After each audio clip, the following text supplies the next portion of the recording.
This is the story of Yuryu Kamihate, a 17-year-old high school student with dreams of becoming a doctor at Kyoto University.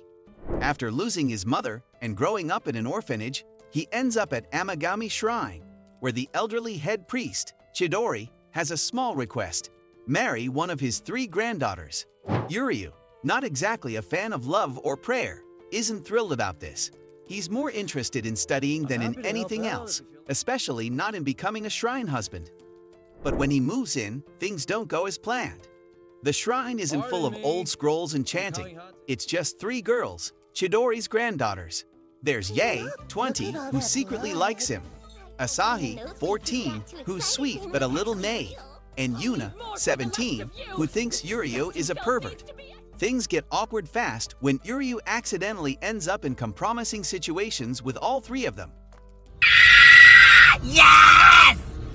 Yes! Yuna is not impressed.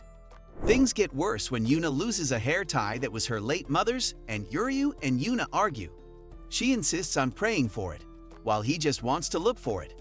Eventually, Yuryu disappears for a while, leading Yae to worry he left. But in truth, he's out there searching bird nests. In a rare moment, Yuryu prays for luck, and to everyone's surprise, the hair tie falls from a nest and lands on Yuna's head. Feeling a little less cynical, Yuna gives Yuryu a chance. They watch a meteor shower together, known for granting wishes. Just when Yuryu is still processing everything, Chidori comes back and, without missing a beat, asks Yuryu to marry one of his granddaughters. Yuryu, who just wanted a quiet life, is now questioning his entire existence. Chidori, ever the tactician, calmly explains that Yuryu is destined to become the next priest of the shrine. When Yuryu protests, because, marriage to one of the 3 granddaughters isn't exactly on his to-do list, Chidori sweetens the deal: easier entry into Kyoto University. Yuryu, ever the schemer, figures he'll just bail on his promise once he gets into the school. But the granddaughters have other plans.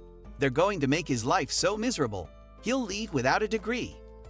First up, they make him responsible for cooking, laundry, and cleaning Yae's disaster of a bedroom. Yuryu, of course, does everything perfectly, because when you're aiming for medical school, even chores need to be done with precision. The girls start to soften, but Yuryu, ever the realist, announces he's leaving. All these chores? Way too distracting for his studies. But then, Yuna starts to feel guilty. So the 3 sisters trail Yuryu to the foster home where he grew up, raised by Dr. Mahiru alongside his childhood friend Shirae, and other kids whose parents couldn't care for them. Seeing how Yuryu interacts with the children, they begin to understand his drive to become a doctor. It's not just about the grades, it's about helping others. After some convincing from Dr. Mahiru, Yuryu agrees to go back to the shrine. The girls, meanwhile, promise to help with the chores. Spoiler alert, they're terrible at it. Yuryu ends up doing it all anyway, like a one-man cleaning crew. Chidori, pleased with Yuryu's growth as the new man of the house, decides it's time for a new challenge: an arranged marriage meeting with each of his granddaughters. Yuryu's first arranged marriage meeting is with Asahi, and it starts with a 5-hour jog.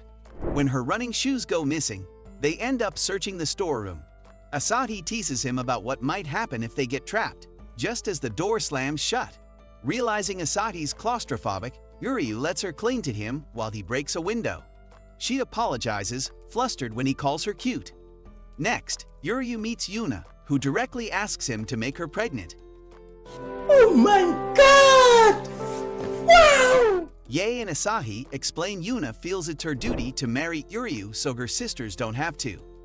Yuryu tries to lighten things up with a trip to a cat cafe, and Yuna agrees to relax so her sisters can stop worrying. Before Yuryu meets Yae, she goes missing. He finds her at the Inari Shrine, where she claims her reasons are secret. To apologize, she buys him a good luck charm and teases him about which sister he likes. Yuryu denies it, but when he trips down the shrine stairs, he has a vision of himself marrying all 3 sisters as a doctor. He wakes up unsure if it was a dream, until he finds the broken charm Yae bought him. Miman, head of the Kitashirikoa clan, decides to sell the shrine due to dwindling worshiper attendance. Yuryu challenges him. If they can get 5,000 visitors during the festival, Miman will keep supporting them. Miman agrees, warning that if they fail, he'll sell the house too.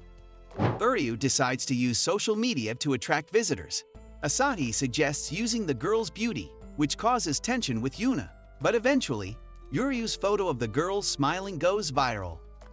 Uryu asks Ye to design a charm, but she procrastinates until the last minute. She finally delivers a design of cherry blossoms and koi carp. Uryu scolds her for waiting so long, which flusters her. He then begs local shop owners to set up stalls at the shrine, and they agree, grateful for the shrine's history. The girls realize that without Uryu's efforts to connect with the community, none of this would have been possible. On the day of the festival, the shrine's visitor count is depressingly low. Asahi uncovers that someone made a fake social media account and announced the festival was cancelled. Uryu quickly realizes Miman is behind the sabotage. With only 7 hours left, Uryu proposes a bold plan and surprisingly, Chidori approves. He rushes to hand out flyers and gets unexpected help from Mahiru, Shirahi, and the kids. Meanwhile, the sisters ride through town on a parade float, bringing in a crowd, until a sudden rainstorm hits. The visitors start disappearing, but the sisters pray for success. Uryu notices the storm has made the shrine's koi pond beautiful, covered in cherry blossoms. More visitors arrive to watch the sisters dance on the pond's island. With just 5 minutes left, they've only hit 4,999 visitors. Then Miman admits they won because he was there all day, making him the 5,000th visitor. He agrees to keep the shrine open, though he leaves still hoping one day he can manipulate their gratitude for his own gain. As he walks away, Ye, overjoyed, impulsively kisses Uryu on the cheek, leaving her sister stunned and Uryu completely dumbfounded. Asahi decides to figure out if Ye really likes Uryu, but Ye insists her feelings are a secret. Asahi, annoyed that Uryu treats her like a child, bites his ear before running off.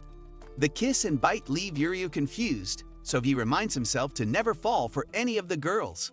Meanwhile, Yuna and Ye are acting suspiciously. Uryu discovers they're secretly making birthday gifts for Asahi, a good luck charm and a stuffed animal. But when they argue over whose gift is better, both gifts end up ruined. The next morning, the girls find Uryu stayed up all night fixing them. Uryu then has a rather erotic dream about Yuna.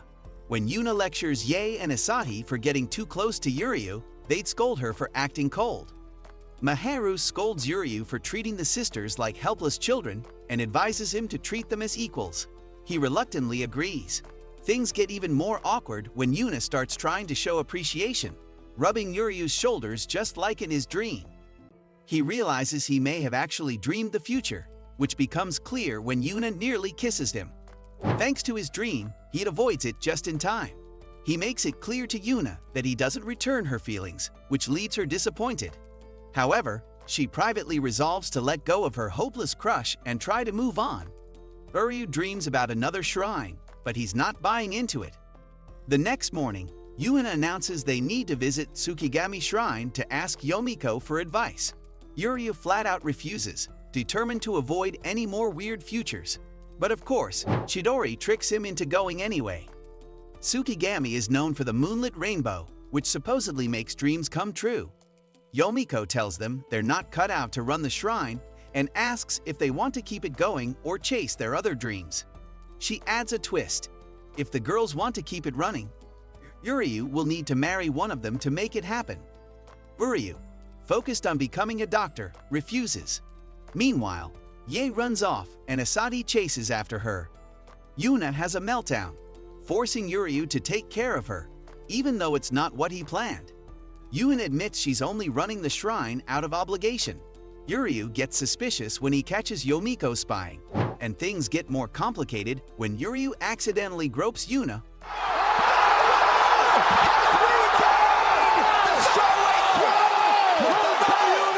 while trying to pull her out of a waterfall meditation.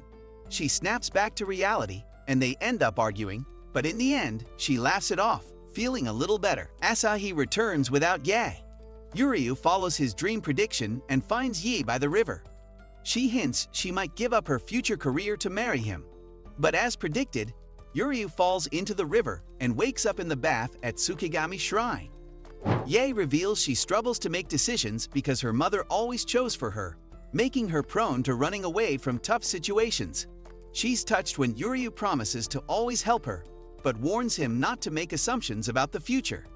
The next morning, Asahi tells Yuryu she's accepted an offer from a prestigious sports college in Tokyo, but she's struggling to tell her sisters. Yuryu insists she should tell them herself, but Asahi runs off, so he steps in and informs them. The sisters admit they knew about Asahi's plans, but had decided to let her make the choice on her own. Yuryu wonders if it's really what Asahi wants, so they chase after her. After hearing their heartfelt support, Asahi decides she wants to stay at the shrine with her sisters. She thanks Yuryu for his interference, as it helped her realize what she truly wanted. And that's a wrap on today's recap. Things are definitely heating up for Yuryu and his friends as they face some tough choices and unexpected twists. What do you think will happen next? Let us know in the comments below. Don't forget to like, subscribe, and hit that notification bell so you never miss an update. See you next time for more drama, laughs, and heartwarming moments.